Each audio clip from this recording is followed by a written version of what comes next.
Hi, I'm Venus O'Hara and welcome to a new video. I make content about holistic self-love and today is the first day of Vlogmas. Yeah, I'll be uploading every single day until the 24th of December.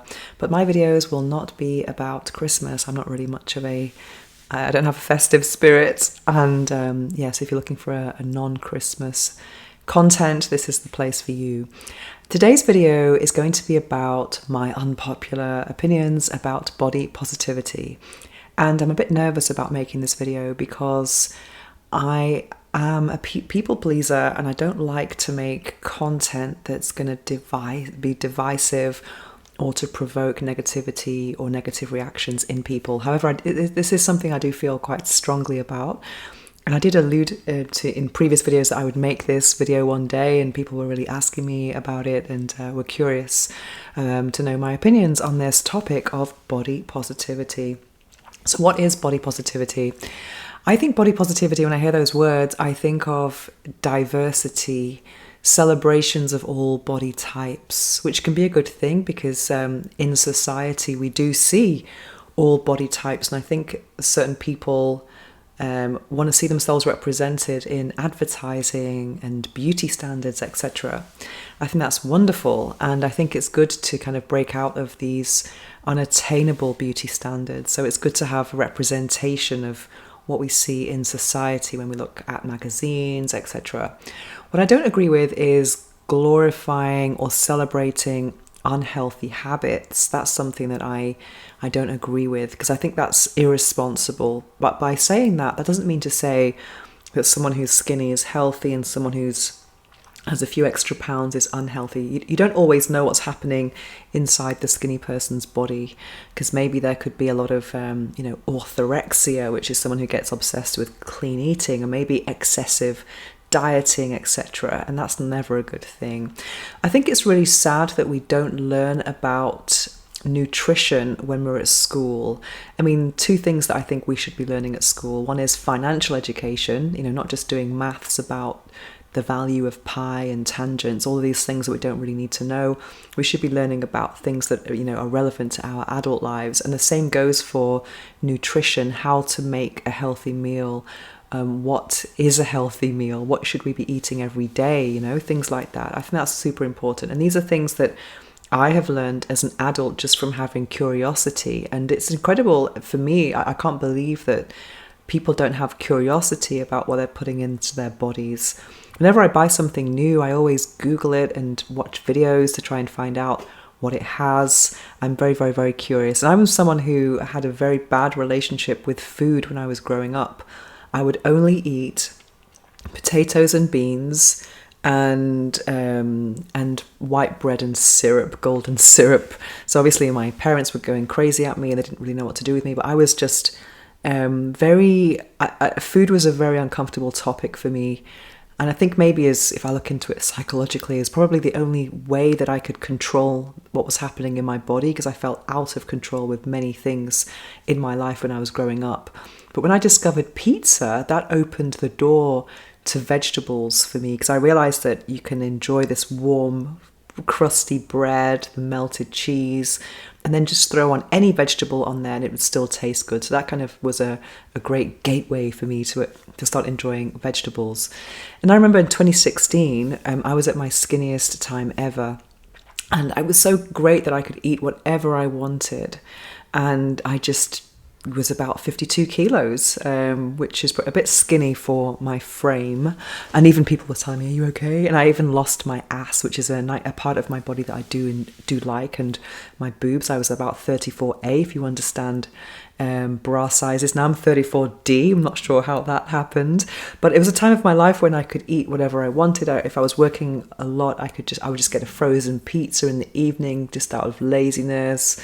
I would generally speaking, I would eat relatively healthy, but I did have the odd, junk food treats, like frozen potato for chips or pizzas mainly, but like not healthy pizzas. Frozen ones with all these calories and fried food and what else, Pepsi, things like that. And I wasn't moving as much as I could have done because I was just centered at my desk and just working very long hours. But still, I was a lot slimmer than I am now. And also at the time, I was actually, smoking tobacco, which probably had a lot to do with it. Then when I gave up tobacco, I gained weight. But I got into juicing, I got into fitness, which I'd never done before, going to the gym. And it's ironic that the healthier I became, I actually gained weight to the point where in the pandemic, I wasn't moving as much as I could have been moving.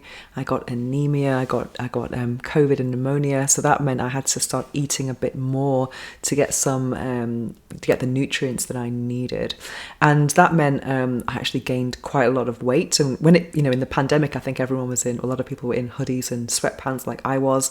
Then I went to buy some clothes, and it was a big shock, a big wake up call to realize that the sizes I'd been buying for many years no longer fit, and I was like, oh no. So yeah, it was really, really hard. And especially given the fact that I was becoming healthier and healthier, I was going to a nutritionist, and it just seemed that whatever I did, this weight wouldn't go. That's a very frustrating thing as with aging, is that, that what worked for you when you were younger doesn't work as well as you get older because of metabolism. But what I think is really, really important is, actually having, daily movement and eating healthily. And if you want to have, a junk food treat, make sure it's the minority. Maybe 80-20 rule. I wouldn't even do 80-20 right these days. I'm more of a 90-10. So most of the 9 out of 10 times I'm eating something healthy, and then I allow myself some indulgences at the weekend, but they're always kind of a relatively healthy source. Something that's helped me a lot to understand about nutrition is the app Chronometer, and that's CR and not CHR, it's Chronometer. I'm going to write it here, and that has been really helpful to me to actually track.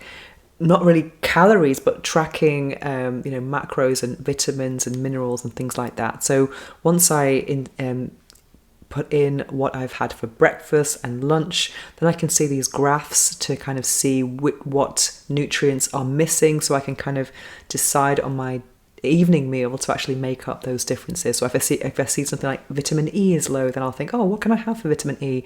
And this app will provide lots of examples of foods with that whatever is missing in your daily intake, which is really educational. So I think this type of education is it's a mystery to me why we don't know more about this.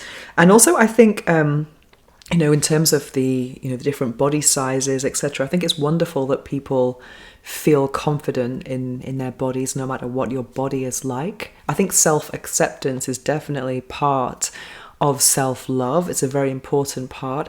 But another part of self-love is self-care. Self-care for me means doing what your body needs, and that requires, eating healthily and maybe getting blood work as well, so you know that things are working inside your body. Because there's a doctor who says you're not what you eat, you are what you absorb, because sometimes you can be eating healthily and maybe you're not absorbing certain nutrients. So blood work can really help with that, and also daily movement. You don't have to be a gym like a gym freak, but you can also you can walk. Maybe walking for me is one of the most. I do that every single day. I'm trying to walk 10,000 steps, but not just that. I'm using walking as my vehicle. So I've not been on a public transport here in Barcelona for 5 years. It's going to be in February, which marks the beginning of the pandemic. I stopped using public transport then. So even if I have to go to the other side of the town, I'm walking everywhere, because that's my chosen vehicle. And I find it when I travel to different places where people rely on cars a lot more. I can't drive, so I can't do that.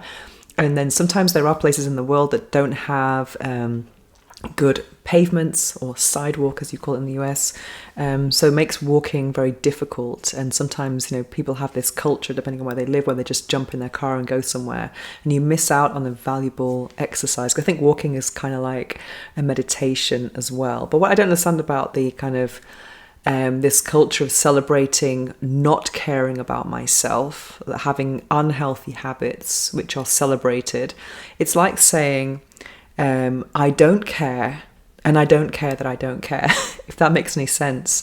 And that's something that I cannot get on board with. I think I'm all for enjoying some, sweet treats and ice cream and things like that in moderation, as long as it's not the norm. Yeah, that's what I think.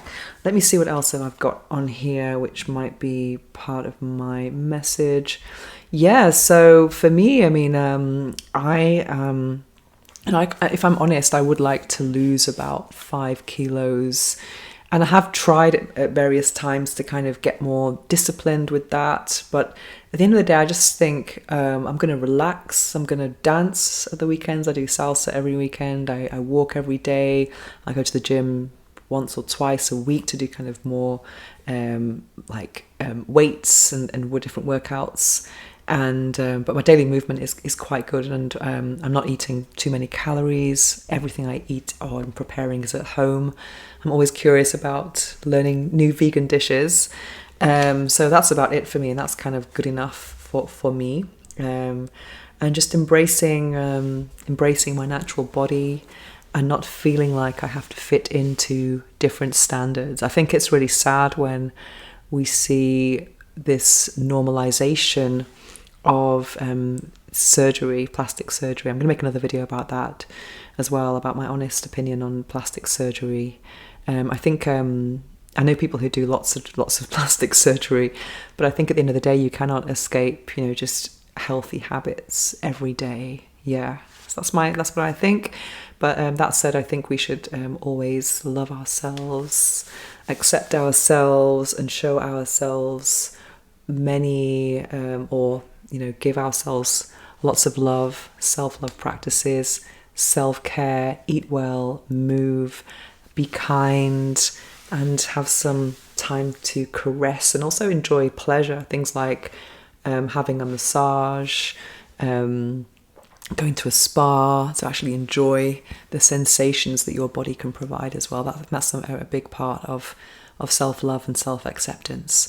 But in general, I celebrate healthy habits, whatever that might look like. So that's my opinion, hopefully not too unpopular, about body positivity. So I hope you're going to approach this season with a self-loving practice, and have some indulgences, but also get walking, get moving, and eat the best foods. That's it for today. If you have anything to share on this topic, please don't hesitate to leave a comment below. And if you have any ideas for new videos you'd like me to make, don't hesitate to also leave a comment. I'll be reading, I'll be responding.